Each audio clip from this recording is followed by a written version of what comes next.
दोस्तों, तो अगले क्वेश्चन की ओर बढ़ते हैं। लेट्स सी क्या बोला हुआ है। यहां पर एक हाइपोथेटिकल पार्टिकल के बारे में बात हो रही है। ठीक है, हाइपोथेटिकल सिस्टम के बारे में बात हो रही है।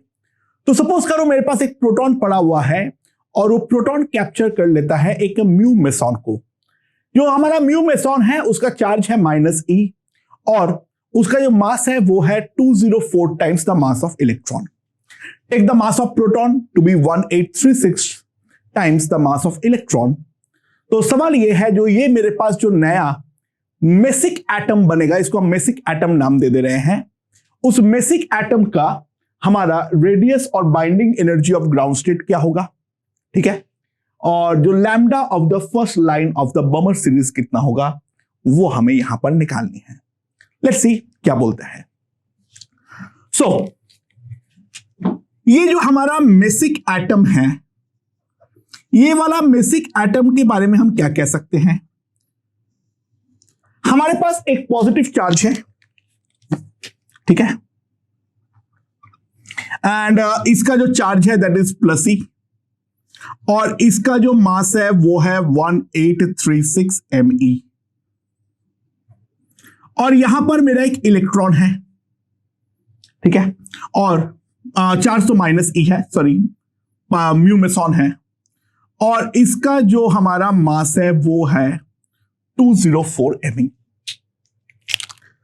सो जो हमारा रिड्यूस मास आएगा म्यू, अगर वो कोई कैलकुलेट करने बोले तो वो कितना आएगा, 204 into 1836 by 204 plus 1836 into mass of electron, ये हमारा आने वाला है। एंड इफ यू ऑब्जर्व, ये है 9 टाइम्स ऑफ दिस। ठीक है, तो यहां पर जो हो जाएगा that will be equals to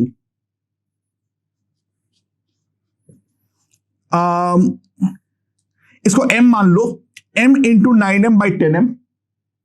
ठीक है, सो mm तो कट हो गया, तो कितना हो जाएगा हमारे पास 204 इंटू 9 बाई 10, तो मेरे पास आ जाएगा 183.6 मास ऑफ इलेक्ट्रॉन। ठीक है, ये हमारे पास आने वाला है एग्जैक्टली। तो दोस्तों अब हम लोग क्या कह सकते हैं, this is my reduced mass me। अच्छा, R क्या होता है, R0 into 1 plus me by mn into n² by z। ठीक है, यहां पर me की जगह पर हम जो पुट करेंगे वो क्या पुट करेंगे, यहां पे इलेक्ट्रॉन तो नहीं है, यहां पर हमारा पाई म्यून है, तो 0.529 1 प्लस 204 me बाई 1836 me, और ये तो हमारा 1 हो जाएगा क्योंकि ग्राउंड स्टेट बोला है और हमारा सेंटर पे तो 1 यूनिट पॉजिटिव चार्ज है। So this will be 1 by 9, so it will be 10 by 9. So this will be equals to 5.29 by 9 angstrom. तो यहां पर 5 आ जाएगा 79, तो 0.588 angstrom, ये हमारे पास आने वाला है the radius of the first polar orbit. अच्छा, बाइंडिंग एनर्जी के लिए मैं क्या लिख सकता हूं, जो हमारा बाइंडिंग एनर्जी आएगी that will B 13.6 divided by 1 plus me by mn into z² by n² electron volt. यहां पर z और n तो दोनों हमारे पास 1 है, तो ये हमारा हो जाएगा 1 प्लस 1 बाई 9, तो 9 बाई 10 हो जाएगा 13.6 इंटू 9 बाई 10 इलेक्ट्रॉन वोल्ट, तो कितना आ जाएगा 5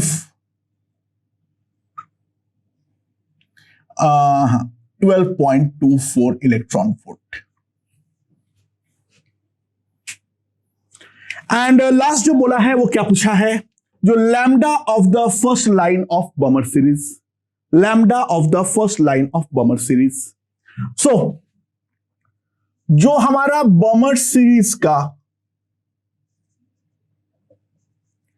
फर्स्ट लाइन होगा वो हमें 3 से 2 ट्रांजिशन के बारे में बात करेगा। बमर लाइन सीरीज का जो फर्स्ट लाइन होगा वो हमें 3 से 2 का ट्रांजिशन के बारे में बात करेगा। सो दोस्तों सिंपल सी बात है, जो हमारा 1 बाई लैम्डा होगा that will B lambda bar, that will B are infinity by 1 plus me by mn into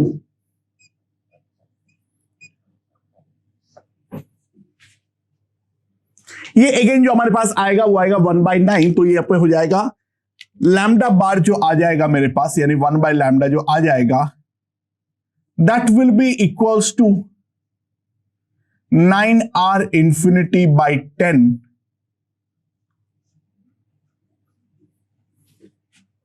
So this is 4, this is 2.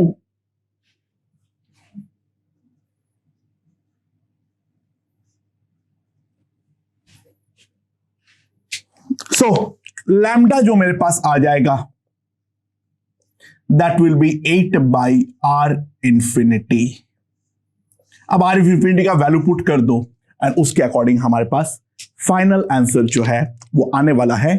Main conceptual बात को समझो, अप्रोच में क्या कोई डिफरेंस पड़ रहा है? जरा सा भी नहीं दोस्तों, तो इन बातों पे हमें ढंग से ध्यान देनी है। ओके ओके दोस्तों, so let's look at the question. There is a pi meson hydrogen atom, और वो बेसिकली क्या होता है, it is a bound state of negatively charged pion, is a particle, subatomic particle, जिसका mass है 273 me और उसका charge जो है वो है -e, और वो हमारा प्रोटॉन के चारों तरफ कैप्चर्ड है, गोल गोल घूम रहा है।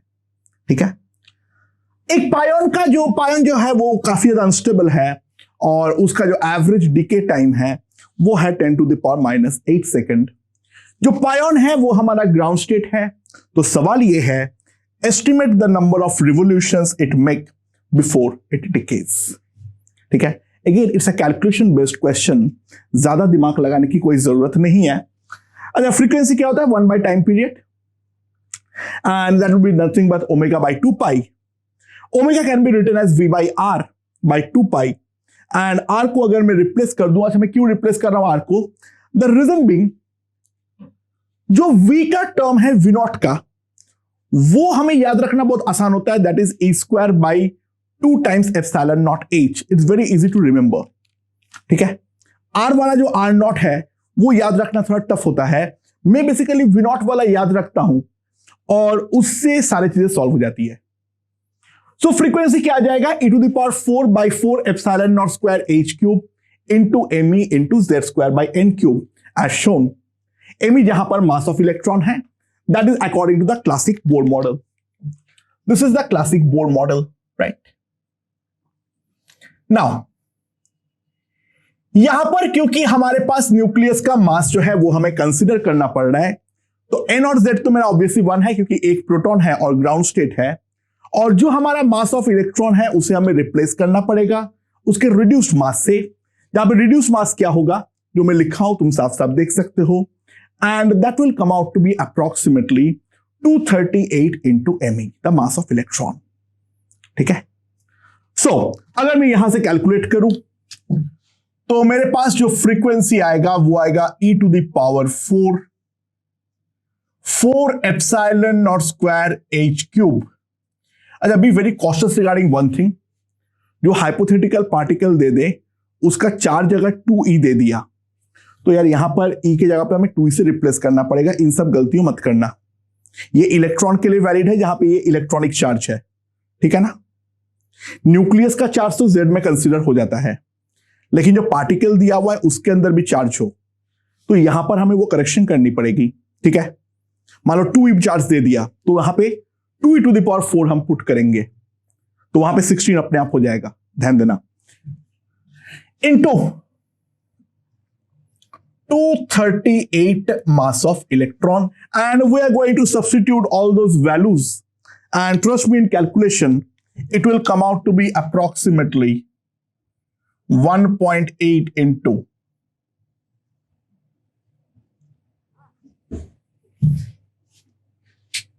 ठीक है, approximately आएगा 1.8 into 10 to the power of 18 hertz. I've done the calculation, trust me, तुम्हें करना है, तुम्हें वह पुट करके देख लो. सो ऑब्वियस सी बात है, 1 सेकेंड में 1.8 into 10 to the power 18 hertz मतलब इतना रिवॉल्यूशन करता है.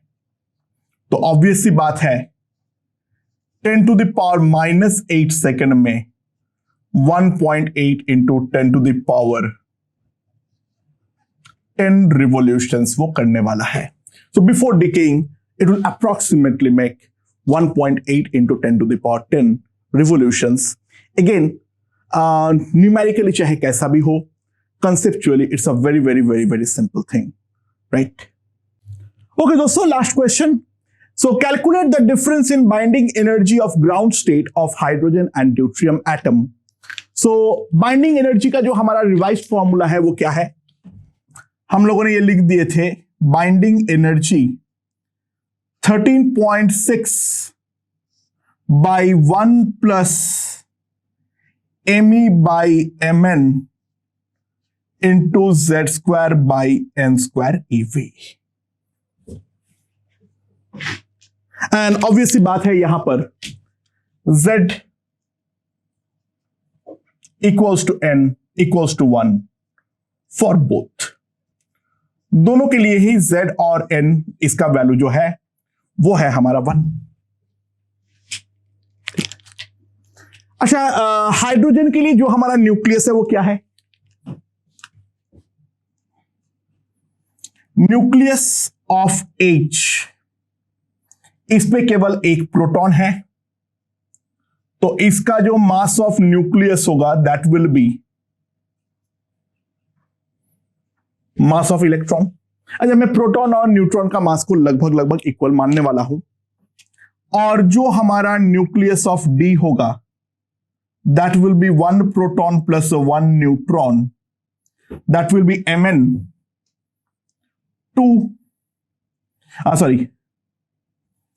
3672 Me. ठीक है, ये हमारा आने वाला है. दोनों हमारा सब्सटेंशियली बड़ा है, सो बाइंडिंग एनर्जी जो अप्रोक्सीमेटली आएगा 13.6 1 plus me by mn to the power -1, and that can be approximated as 1 minus me by mn ev.